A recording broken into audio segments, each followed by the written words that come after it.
Soal laporan dugaan korupsi proyek strategis nasional di PIK 2 dan juga dugaan korupsi pagar laut, kita sudah bersama salah seorang pelapor yang datang ke KPK hari ini, mantan Ketua KPK 2011-2015 Abraham Samad. Pak Abraham, apa kabar? Selamat malam, saya Friska di sini. Malam Mbak Priska, selamat petang. Iya, kalau kita tadi sama-sama melihat tayangannya Pak Abraham dan kawan-kawan datang ke KPK bersama Koalisi Masyarakat Sipil. Jadi sebenarnya isi laporannya apa saja? Siapa saja yang dilaporkan dan poin-poinnya apa saja, Pak? Jadi kan yang kita lihat begini ya, gambaran besarnya ya. Hmm. Jadi kalau kita berbicara pagar laut itu sesuatu yang sangat kecil sebenarnya. Tadi yang kita laporkan ke KPK yaitu pertama kuat dugaan ya adanya tindak pidana korupsi terhadap ya penetapan eh, PSN di PIK 2. Jadi penetapan sebagai proyek strategis nasional PIK 2 Hmm. itu ada sesuatu yang menurut kacamata kita Hmm. terjadi tindak pidana korupsi. Jadi mulai dari penetapan PIK sebagai PSN itu ada dugaan tindak pidana korupsi yang terjadi di sana. Oke. Ya, ada kong kali kong sehingga wilayah itu bisa ditetapkan menjadi PSN. Padahal sebenarnya kalau kita lihat urgensinya, mungkin masih perlu perdebatan yang lebih jauh. Apakah di PIK itu tepat ditetapkan sebagai wilayah yang PSN atau bukan? Jadi dari situ saja sebenarnya sudah ada masalah ya dari penetapannya.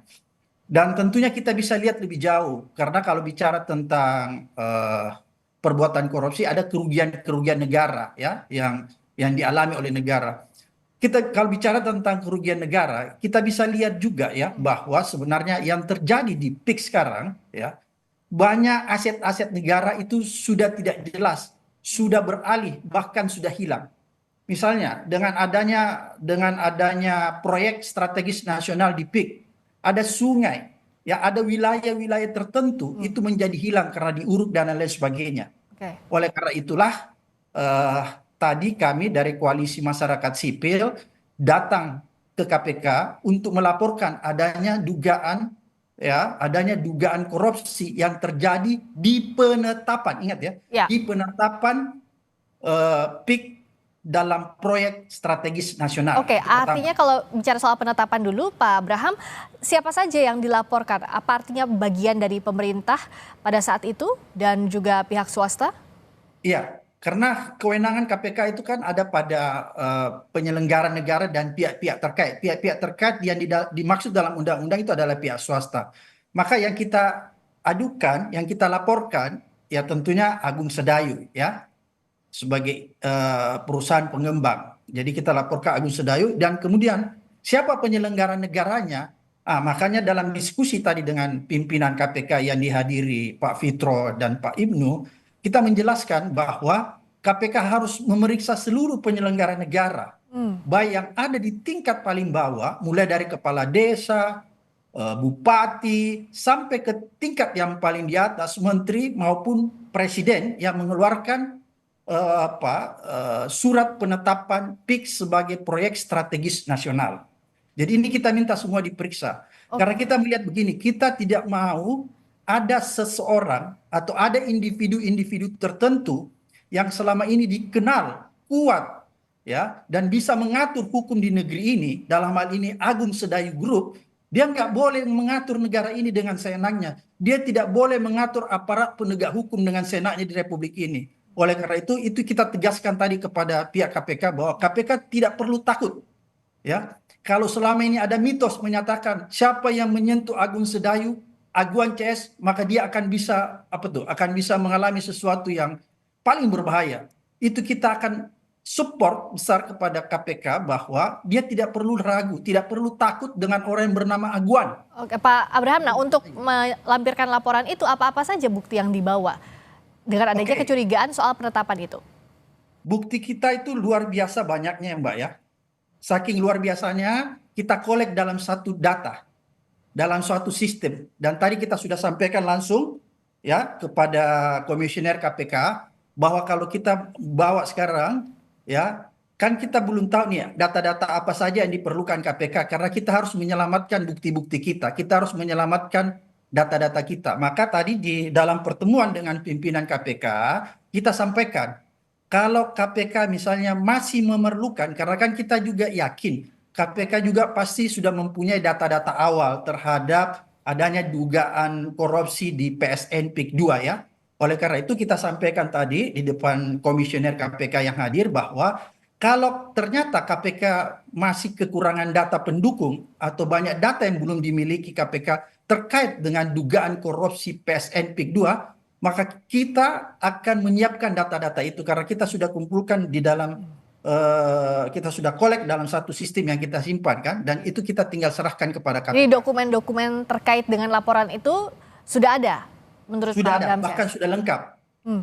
Nah, respons KPK apa setelah disampaikan laporan? Dalam diskusi itu KPK cukup apa tuh cukup ini ya, cukup merespon bahwa berterima kasih bahwa kalaupun misalnya suatu ketika KPK membutuhkan data itu atau bukti itu, maka dia akan menghubungi kita sebagai pihak pelapor untuk menyerahkan, untuk kita serahkan data-data Hmm. itu.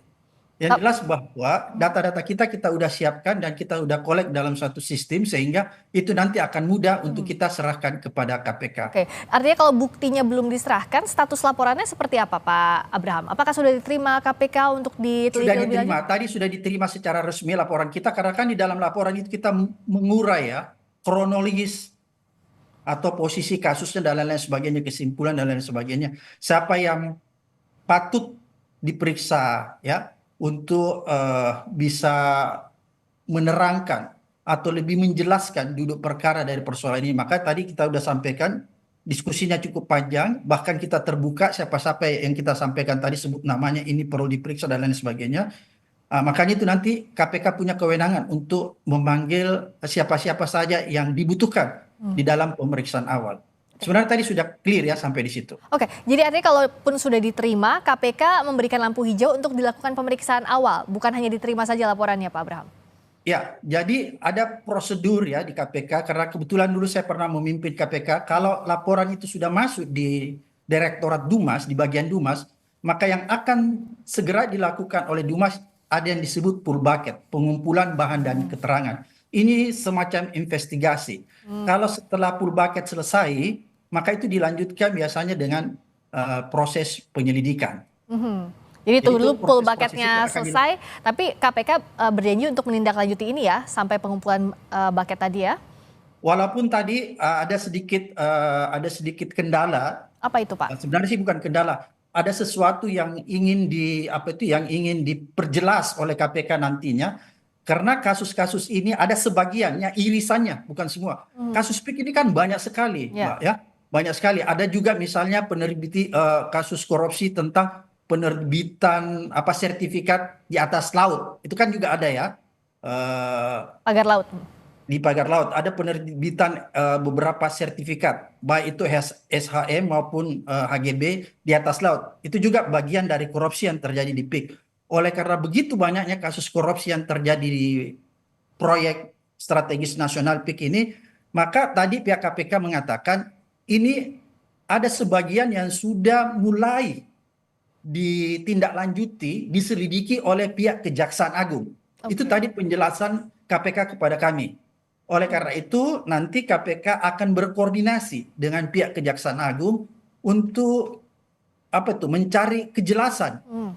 yang mana saja yang sedang diusut oleh Kejaksaan Agung supaya tidak tumpang tindih. Misalnya kalau di Kejaksaan Agung dia mengusut tentang kepemilikan SHM dan SHGB. HGB di atas laut, maka KPK ambil misalnya kasus dugaan korupsi penetapan PSN-nya. Kira-kira seperti itu. Karena kan korupsi di proyek strategis nasional ini banyak ya, banyak. Mulai dari A sampai Z.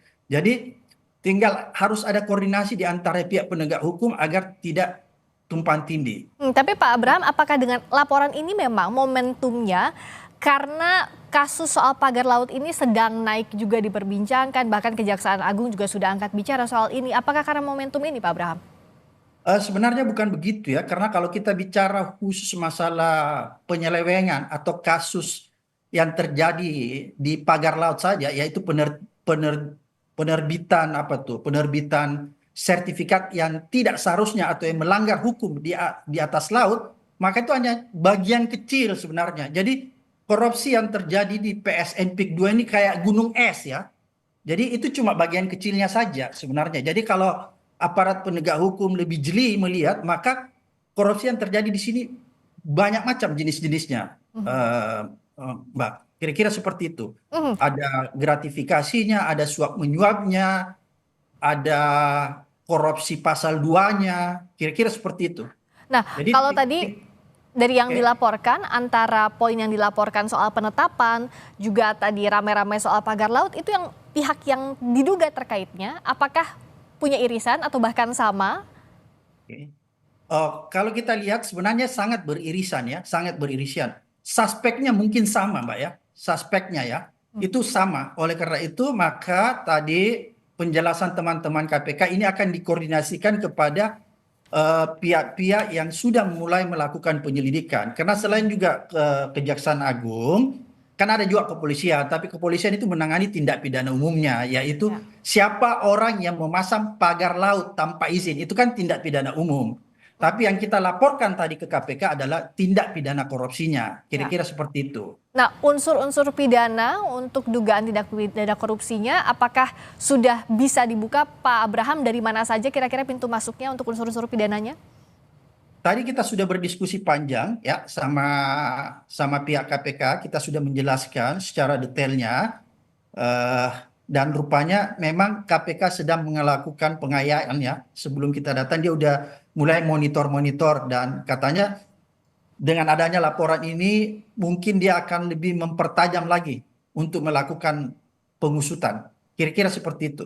Hmm. Dan tadi kita sudah serahkan sebenarnya kronologis atau modus operandinya. Kira-kira seperti itu. Meskipun kan untuk membuka modus operandi dugaan korupsi yang dilaporkan ini tidak mudah ya Pak Abraham, artinya peristiwa pidananya juga tindak pidananya, unsur-unsurnya bagaimana membuktikan tidak terang benderang kalau dalam kasus-kasus penetapan antara berbagai pihak misalnya yang diduga pemerintah maupun swasta. Sebenarnya sih sebenarnya kasus korupsi yang terjadi di PSN PIK 2 ini sebenarnya tidak terlalu, ini pengalaman saya berbicara tentang pengalaman saya selaku ketua KPK dulu. Ini seperti kasus-kasus korupsi yang lain saja, tidak terlalu rumit. Dia tidak termasuk tidak termasuk eh, perkara yang sulit dibuktikan. Mungkin begitu kira-kira. Ini sebenarnya mudah dibuktikan karena unsur-unsurnya jelas, peristiwa pidananya jelas. Tinggal sekarang ada tidak komitmen yang kuat dari aparat penegak hukum untuk melakukan pengusutan secara transparan ya, secara tanpa pandang bulu. Karena kan yang kita khawatirkan begini, ini kan apa ya, ada semacam mitos yang berkembang di luar bahwa Agung Sedayu ini seolah-olah pemilik republik ini, gitu loh.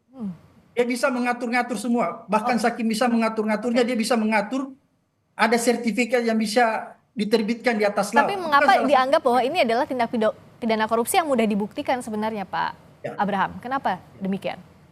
Karena sebenarnya modusnya modus-modus biasa aja, seperti tindak pidana korupsi yang lain. Ya, sehingga menurut saya KPK seharusnya tidak terlalu kesulitan karena saya paham betul, saya yakin betul teman-teman di KPK mempunyai mempunyai kemampuan untuk melakukan pengusutan atau penyelidikan terhadap kasus PIK ini dengan tidak susah gitu ya, tidak tidak apa itu ya tidak susah menurut saya karena ini bukan seperti kasus-kasus korupsi yang unsur-unsurnya itu sangat sulit dibuktikan. Ini unsur-unsurnya mudah dibuktikan. Oleh karena itu sebenarnya tinggal ada tidaknya kemauan yang kuat dari pihak KPK untuk melakukan pengusutan secara cepat. Sebenarnya itu intinya. Dan keberanian, itu aja. Oke. Berani nggak dia panggil aguan gitu. Adakah tadi disampaikan oleh pihak KPK kapan laporannya akan ditindaklanjuti misalnya atau Pak Abraham CS akan dipanggil kembali sebagai pelapor? Ya tadi dalam diskusi itu memang ada beberapa hal yang disepakati bahwa kalau misalnya ternyata nanti dari pihak KPK memerlukan data, tadi yang seperti tadi saya sampaikan, maka dia akan menyampaikan kepada kita. Karena ini kan yang melapor koalisi besar ya Mbak ya, koalisi masyarakat sipil.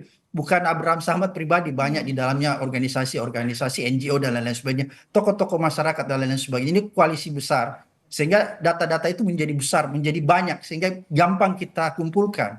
Karena data-data itu mengalir begitu begitu gampang ya. Sehingga inilah yang kita kumpulkan, kita kolek menjadi satu data, sehingga ini akan memudahkan sebenarnya pihak KPK. Oleh karena itu tadi KPK menyatakan bahwa yang pertama yang akan dia lakukan, dia ingin melakukan dulu koordinasi kepada pihak Kejaksaan Agung. Karena Kejaksaan Agung juga sedang menelisik, sedang melakukan investigasi terhadap dugaan korupsi. Berarti kan tupoksinya sama nih. Oke. Kejaksaan Agung juga sedang melakukan pengusutan terhadap kasus korupsi di PIK. KPK juga tupoksinya Baik. kasus korupsi Ya. ya. Oleh karena itu tadi dia akan melakukan koordinasi supaya tidak tumpang tindih. KPK ingin memastikan Kejaksaan Agung itu menangani kasus yang mananya gitu. Oke, baik. Misalnya kalau dia menangani kasus sertifikatnya, ya KPK tangani yang lainnya. Ya. Kira-kira begitu. Berarti Karena di sini banyak. kita tunggu follow up-nya dari KPK setelah koordinasi dengan Kejaksaan Agung, dan jikalau dibutuhkan kembali data-data dari Koalisi Masyarakat Sipil terkait dengan laporan ini. Terima kasih Pak Abraham Samad, mantan Ketua KPK 2011-2015. Selamat malam. Malam. Salam.